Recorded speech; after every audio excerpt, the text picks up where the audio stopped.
So I'm in the process of changing the oil on a 2012 Tiffen Breeze 32BR. I would assume that it's the same as the 28, 2011, possibly 2013, as long as it has the Max Force 7 diesel motor in it. It's actually, what you want to call it, international Ford, basically. So it's underneath the bed. I got the mattress taken off. And I pulled everything out. I'll show you in a minute. But the thing is that you can get most of the stuff online. You can get it at Tiffen. I bought a lot of stuff. I bought the generator package that got the filter, the glow plug, the whole bit. I've already done that one. So we got here is, this is the filter that was removed. And since I bought this at Colton's, and right before I bought it, I asked, change the oil, lube, filter, a whole bit. They said they do it, but one thing about RV dealers, talked to a few salesmen, that they pull all the maintenance records. So anybody like myself who writes it down in the book, they manage to tear it out, whatever they do with it, but they don't want new owners finding out that probably the person didn't, maintain it properly. I think I like to do it that they did. I mean, I bought vehicles that way. I always mark it in the back of the manual.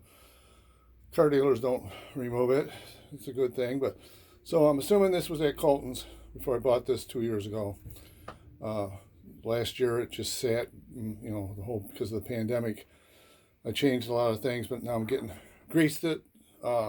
Ironically, that you could tell it was never greased. Or that at the time Colton sold it to me, because I worked on cars. Brother owned the garage the whole bit, and you could tell when somebody's greased something or not. But the aftermarket thing is ridiculous because the filter's smaller. It's not the OEM filter, because this is a Ford engine. It should be Motorcraft. I'm going to show you in a minute. I got the fuel filter. One goes up here along with the oil filter, and then the other water separator filter goes below along with the transmission filter. I'm going to change that also, the fluids. Probably none of this, some of this stuff isn't necessary because fuel and the transmission, they go a longer time, but I'm just looking at it. I don't know how the previous owner drove this, and the idea that they, the dealers remove the stuff and then you ask them to do something and you can tell that they didn't do it. So I'm assuming that they probably didn't do a lot of things, and they probably put this aftermarket filter. I'm going to show you in a minute. So you can see the difference between the filters. This is the Motorcraft, the OEM filter. This is the aftermarket filter. You notice it doesn't have little tabs on the top. And then that cap has a spring in it with a little, like a flat washer of some kind of material. I was going to say asbestos, but I doubt it is. And then there's supposed to be a little washer on top of that. But since I'm going back to OEM, you buy this thing for, I don't know, 16 bucks. This might be 30 some dollars, but I still ended up buying it on 20 on Amazon. I probably could have got it at Napa, but I was ordering stuff from Tiffen for the generator, so I just ordered it all at the same time.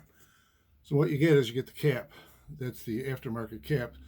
So I'm assuming who replaced it with the aftermarket threw out the OEM cap, so I had to order a cap.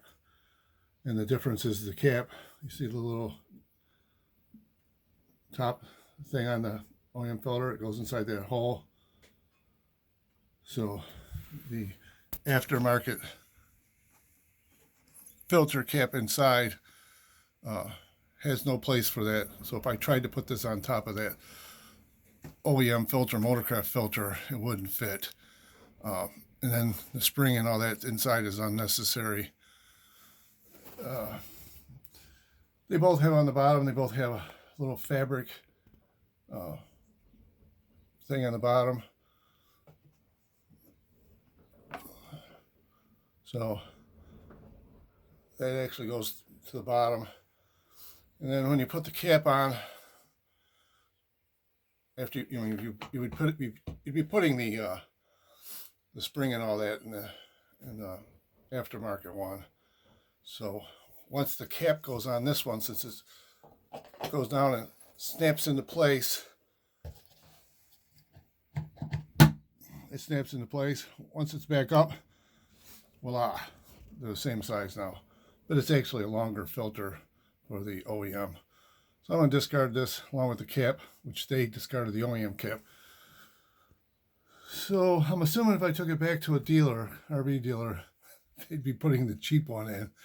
And bet you my bottom dollar that they charge you for the OEM cap or the OEM filter in it. So you could get this like $60, but $30. I got it for like 20 some dollars. And this thing's, like 12. I think 12, and it comes with the cap too. So that's how cheap the filter is. You want a motor to last, changing oil, and all that. That's the best thing to do.